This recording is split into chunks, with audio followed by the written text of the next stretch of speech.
Good afternoon, it's Miss G back again with Wizard of Oz. The Magic Art of the Great Humbug. Next morning, the Scarecrow said to his friends in a voice of great delight, "Congratulate me! I'm going to Oz to get my brains at last. When I return, I shall be as other men are." Then he went to the throne room, where he found the little man sitting down by the window, engaged in deep thought. "I have come for my brains," remarked the Scarecrow, a little uneasily. "Oh yes, sit down in that chair, please," replied Oz. "You must excuse me for taking your head off, but I shall have to do it in order to put your brains in their proper place." "That's all right," said the Scarecrow. "You're quite welcome to take my head off as long as it'll be a better one when you put it on again." So the Wizard unfastened his head and emptied out the straw. Then he entered the back room and took up a measure of bran, which he mixed with a great many pins and needles.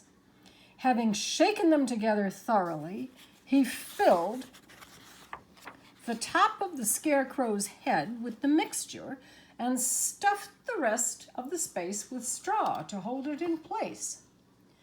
When he had fastened the Scarecrow's head on his body again, he said to him, "Hereafter you will be a great man, for I have given you a lot of brand new brains."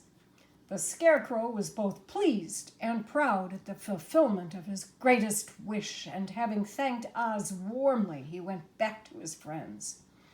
Dorothy looked at him curiously. His head was quite bulged out at the top with brains. "How do you feel?" she asked.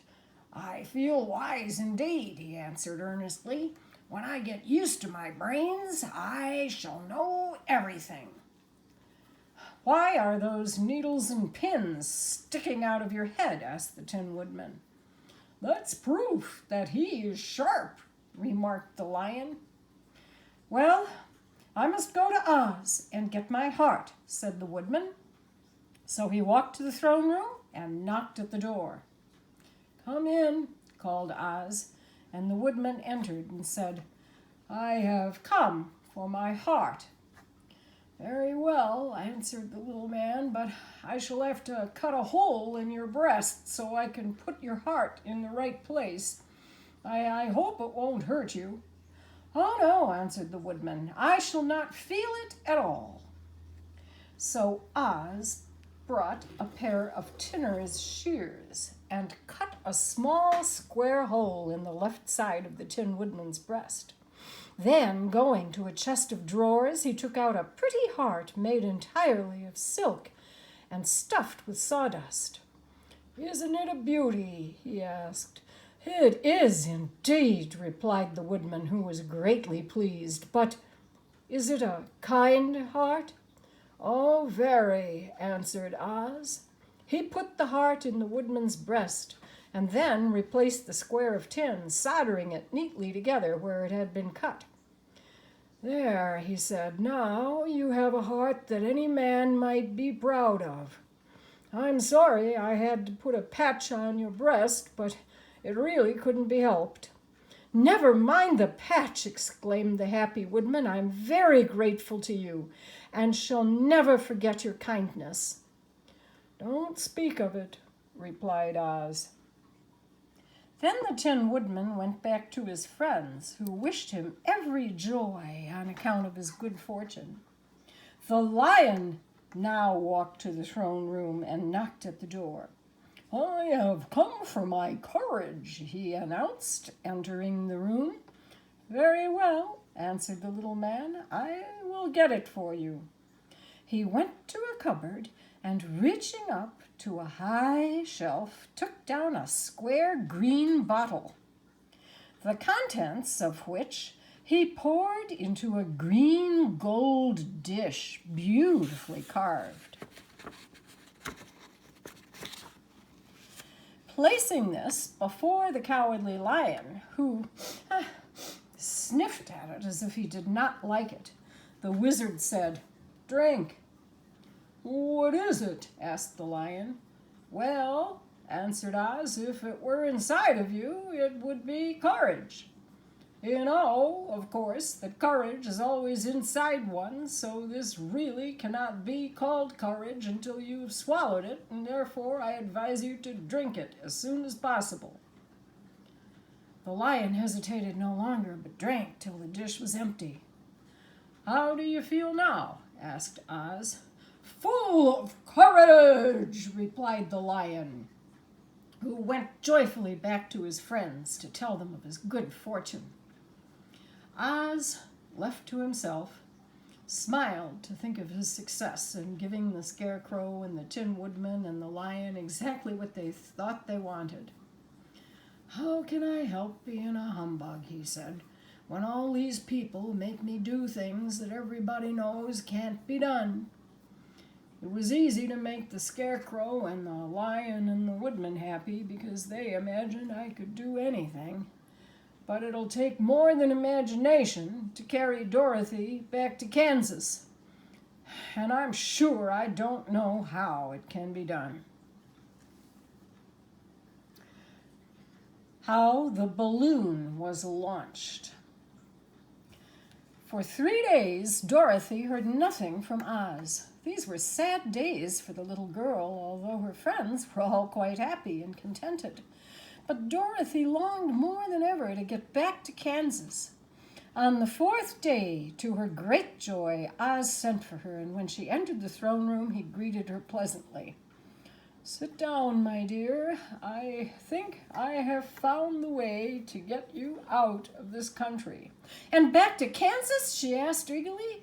"Well, I'm not sure about Kansas," said Oz, "for I haven't the faintest notion which way it lies. But the first thing to do is just cross the desert, and then it should be easy to find your way home. You see, when I came to this country, it was in a balloon. You also came through the air, being carried by a cyclone. So I believe the best way to cross the desert will be by air.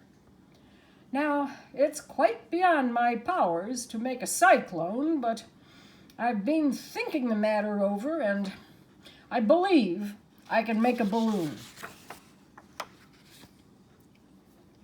"How?" asked Dorothy. "A balloon," said Oz, "is made of silk, which is coated with glue to keep the gas in it. I have plenty of silk in the palace, so it'll be no trouble to make the balloon, but in all this country there is no gas to fill the balloon with to make it float." "If it won't float," remarked Dorothy, "it will be of no use to us." "True," answered Oz, "but there is another way to make it float, which is to fill it with hot air. Hot air isn't as good as gas, for if the air should get cold, the balloon would fall in the desert and we should be lost." "We?" exclaimed the girl. "Are you going with me?" "Yes, of course," replied Oz. "I'm tired of being such a humbug. If I should go out of this palace, my people would soon discover I'm not a wizard, and then they would be vexed with me for having deceived them. So I have to stay shut up in these rooms all day, and it gets tiresome. I'd much rather go back to Kansas with you and be in a circus again." "I shall be glad to have your company," said Dorothy.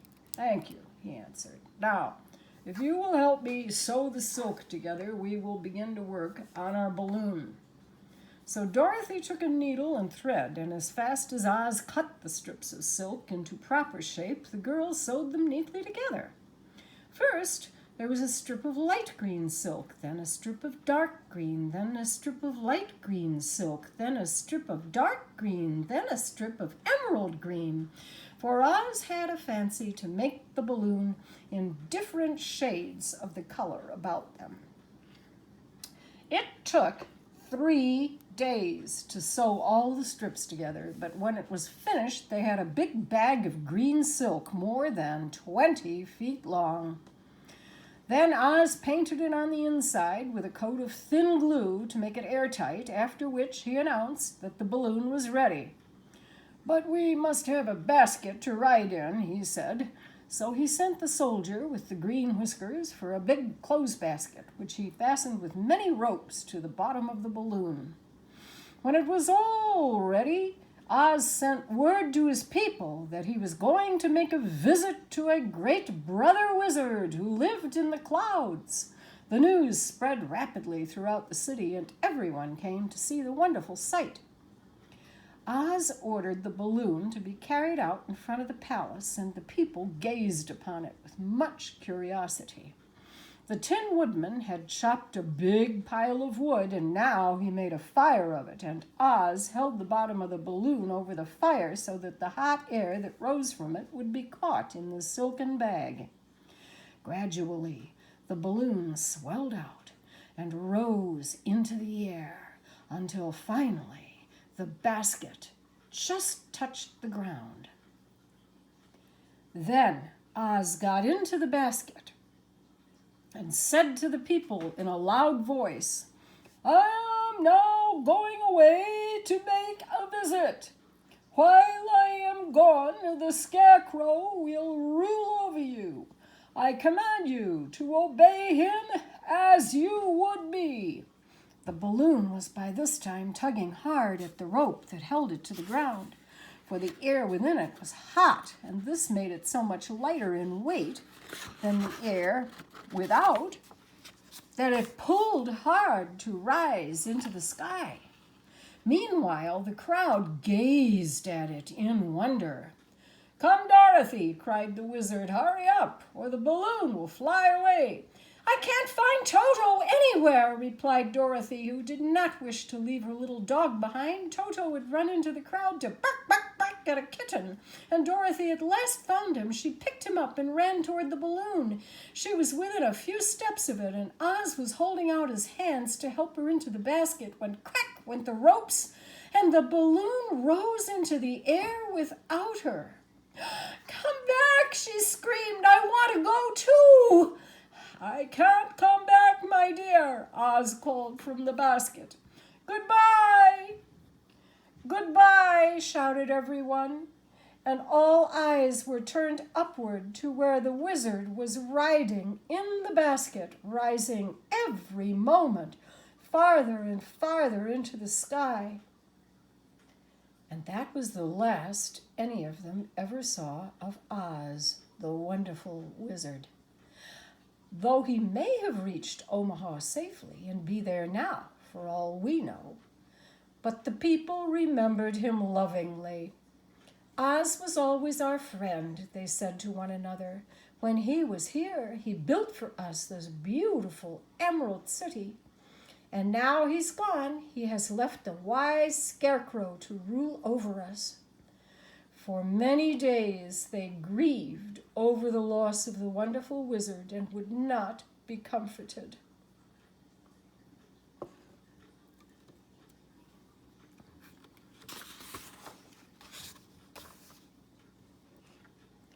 Away to the south.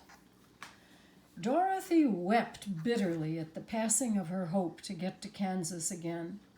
But when she thought it all over, she was glad she'd not gone up in a balloon. The Scarecrow was now the ruler of the Emerald City, and although he was not a wizard, the people were proud of him. For, they said, there's not another city in all the world that's ruled by a stuffed man. And so far as they knew, they were quite right. The morning after the balloon had gone up with Oz, the four travelers met in the throne room and talked matters over. The Scarecrow sat in the big throne, and the others stood respectfully before him. "We're not so unlucky," said the new ruler, "for this palace and the Emerald City belong to us, and we can do just as we please. When I remember that a short time ago I was up on a pole in a farmer's cornfield, and that now I'm the ruler of this beautiful city, I'm quite satisfied with my lot. If Dorothy would only be content to live in the Emerald City, we might all be happy together." "But I don't want to live here," cried Dorothy. "I want to go back to Aunt Em and Uncle Henry." "Well then, what can be done?" inquired the woodman. The Scarecrow decided to think. and he thought so hard that the pins and needles began to stick out of his brains. Finally, he said, "Why not call the winged monkeys and ask them to carry you over the desert?" "I never thought of that," said Dorothy. "I'll get the golden cap." When she brought it into the throne room, she spoke the magic words, and soon the band of winged monkeys flew in through the open window and stood beside her. "This is the second time you have called us," said the Monkey King, bowing before the little girl. "What do you wish?" "I want you to fly me to Kansas," said Dorothy. But the Monkey King shook his head. "That cannot be done," he said. "We belong to this country alone and cannot leave it. We shall be glad to serve you in any way in our power, but we cannot cross the desert. Goodbye." And with another bow, the Monkey King spread his wings and flew away through the window, followed by all his band. Dorothy was ready to cry with disappointment. "I have wasted the charm of the golden cap to no purpose," she said. "It certainly is too bad," said the tender-hearted woodman. The Scarecrow was thinking again, and his head bulged out so horribly that Dorothy feared it would burst. "Let's call in the soldier with the green whiskers and ask his advice." So the soldier was summoned and entered the throne room timidly, for while Oz was alive, he was never allowed to come farther than the door. "This little girl," said Scarecrow to the soldier, "wishes to cross the desert. Can no one help her?" "Glinda might," he suggested. "Who is Glinda?" inquired the Scarecrow. "The witch of the South. She's the most powerful of all the witches and rules over the Quadlings. Besides, her castle stands on the edge of the desert, so she may know a way to cross it." "Glinda's a good witch, isn't she?" asked the child. "Well, Quadlings think she's good," said the soldier, "and she's kind to everyone. I have heard that Glinda is a beautiful woman who knows how to keep young in spite of the many years she has lived." "How can I get to her castle?" asked Dorothy. "The road's straight to the south," he answered, "but it's said to be full of dangers to travelers. There are wild beasts in the woods and a race of queer men who do not like strangers to cross their country." The soldier then left them, and Scarecrow said, "It seems, in spite of dangers, the best thing Dorothy can do is travel to the land of the South and ask Glinda to help her. For, of course, if Dorothy stays here, she will never get back to Kansas." "I shall go with Dorothy," declared the lion, "for I am tired of your city and long for the woods and the country again. I am really a wild beast, you know. Besides, Dorothy will need someone to protect her." "That's true," agreed the woodman. "My axe may be of service to her, so I also will go with her to the land of the South." "When shall we start?" asked the Scarecrow. "Are you going?" they asked in surprise. "Certainly. My good luck is all due to Dorothy, and I shall never leave her until she starts back to Kansas for good and all." "Thank you," said Dorothy gratefully. "You're all very kind to me, but I should like to start as soon as possible." "We will go tomorrow morning. So now let's all get ready, for it'll be a long journey." Attacked by the fighting trees. The next morning, Dorothy kissed the pretty green girl goodbye, and they all shook hands with the soldier and the guardian of the gates. The sun shone brightly as our friends turned their faces toward the land of the South. They were all in the best of spirits and laughed and chatted together. Dorothy was once more filled with the hope of getting home, and the Scarecrow and the Tin Woodman were glad to be of use to her. As for the lion, he sniffed the fresh air with delight and whisked his tail from side to side in pure joy at being in the country again, while Toto ran around them and chased the moths and butterflies, barking merrily all the time. "City life does not agree with me at all," remarked the lion as they walked along at a brisk pace. "Besides, I'm anxious for a chance to show the other beasts how courageous I've grown." They now turned and took a last look at the Emerald City. All they could see was a mass of towers and steeples behind the green walls, and high up above everything, the spires and dome of the shining Palace of Oz. The first day's journey was through the green fields and bright flowers that stretched about the Emerald City on every side. They slept that night on the grass, with nothing but the stars over them. They rested very well indeed. In the morning they traveled on until they came to a thick wood, since there was no way of going around it, for it extended to the right and left as far as they could see. So they looked for a place where it would be easiest to pass. The Scarecrow, who was in the lead, finally discovered a big tree with such wide-spreading branches that there was room for the party to pass underneath. So he walked forward to the tree, but just as he came under the first branches, they bent down and twined around him, and the next minute he was raised from the ground and flung headlong among his fellow travelers. This did not hurt the Scarecrow, but it surprised him, and he looked rather dizzy when Dorothy picked him up. "Here's another space between the trees," called the lion. "Let me try it first," said the Scarecrow, "for it doesn't hurt me to get thrown about." He walked up to another tree as he spoke, but its branches immediately seized him and tossed him back again. "This is strange," exclaimed Dorothy. "What shall we do?" "The trees seem to have made their minds up to fight us and stop our journey," remarked the lion. "I believe I'll try it myself," said the woodman, and shouldering his axe, he marched up to the first tree that had handled the Scarecrow so roughly. When a big branch bent down to seize him, the woodman chopped at it so fiercely that he cut it in two. At once the tree began shaking all its branches as if in pain, and the Tin Woodman passed safely underneath it. "Come on," he shouted to the others. "Be quick." They all ran forward and passed under the tree without injury, except Toto, who was caught by a small branch and shaken till he howled, but the woodman promptly chopped off the branch and set the little dog free.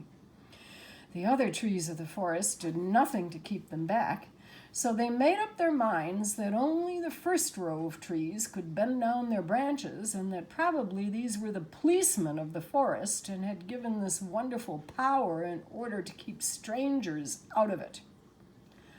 The four travelers walked with ease through the trees until they came to the farther edge of the wood. Then, to their surprise, they found before them a high wall which seemed to be made of white china. It was smooth like the surface of a dish and higher than their heads.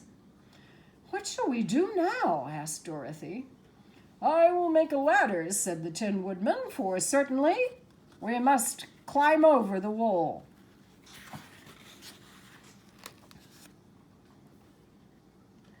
The dainty China country. After a time, the ladder was finished. It looked clumsy, but the Tin Woodman was sure it was strong and would answer their purpose. The Scarecrow climbed up the ladder first, but he was so awkward that Dorothy had to follow close behind and keep him from falling off. When he got his head over the top of the wall, the Scarecrow said, "Oh my!" "Go on!" exclaimed Dorothy.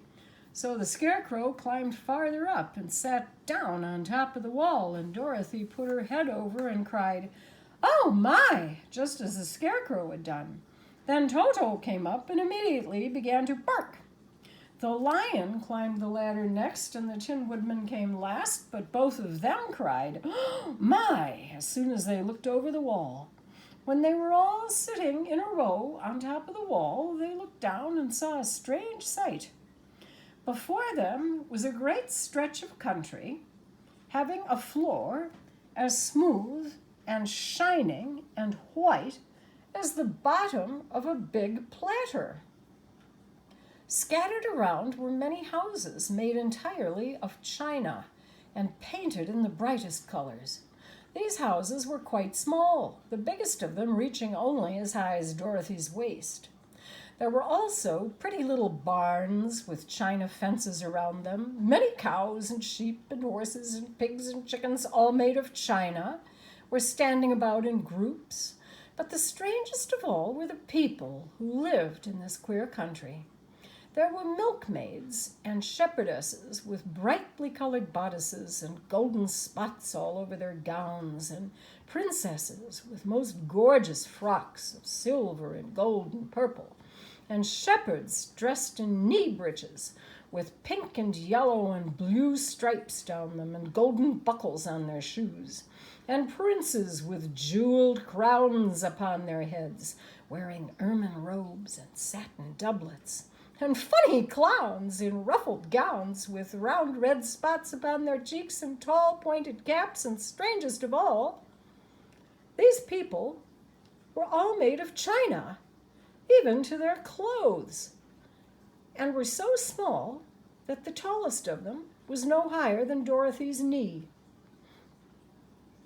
No one did so much as look at the travelers at first, except one little purple china dog with an extra large head, which came to the wall and barked at them in a tiny voice after running away again. "How shall we get down?" asked Dorothy. They found the ladder so heavy that they could not pull it up.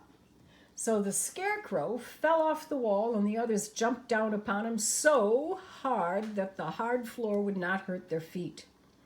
Of course, they took pains not to alight on his head and get the pins in their feet.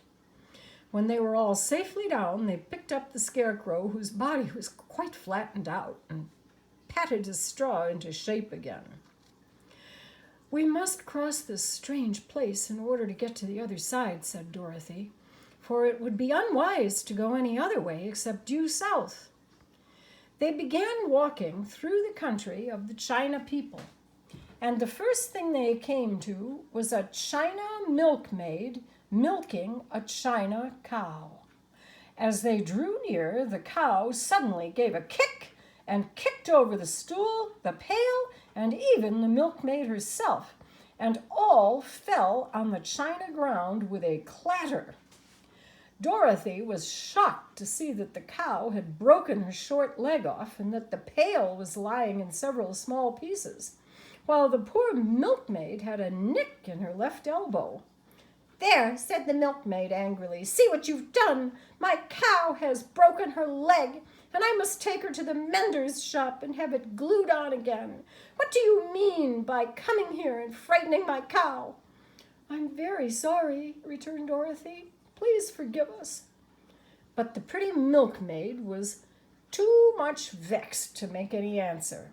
She picked up the leg sulkily and led her cow away, the poor animal limping on 3 legs.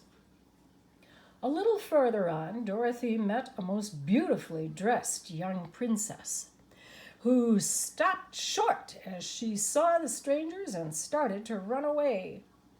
Dorothy wanted to see more of the princess, so she ran after her, but the china girl cried out, "Don't chase me! Don't chase me!" She had such a frightened little voice that Dorothy stopped and said, "Why not?"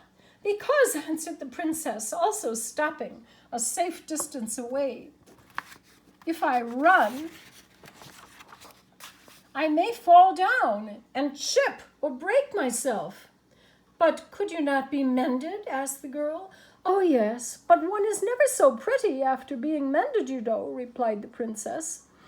"I suppose not," said Dorothy. "Now there's Mr. Joker, one of our clowns," continued the China lady, "who's always trying to stand upon his head. He's broken himself so often that he is mended all over and doesn't look at all pretty. Here he comes now." Indeed, a jolly little clown came walking toward them, and Dorothy could see that in spite of his pretty clothes of red and yellow and green, he was covered with cracks. The clown put his hands in his pockets, and after puffing out his cheeks and nodding his head at them saucily, he said, "My lady fair, why do you stare at poor old Mr. Joker? You're quite as stiff and prim as if you'd eaten up a poker." "Ha! Be quiet," said the princess. "Can't you see these are strangers and should be treated with respect?" "Well, that's respect, I expect," declared the clown, and immediately stood upon his head. "Don't mind Mr. Joker," said the princess to Dorothy. "He's considerably cracked in his head, and that makes him foolish." "Oh, I don't mind him a bit," said Dorothy. "But you are so beautiful. I am sure I could love you dearly. Won't you let me carry you back to Kansas and stand you on Aunt Em's mantelpiece? I could carry you in my basket." "That would make me very unhappy," answered the China Princess. "You see, here in our country we live contentedly and can talk and move around as we please. But whenever any of us are taken away, our joints at once stiffen and we can only stand straight and look pretty." "I would not make you unhappy for all the world," exclaimed Dorothy, "so I'll just say goodbye." "Goodbye," replied the princess. They walked carefully through the China country, and after an hour or so they reached the other side of the country and came to another wall.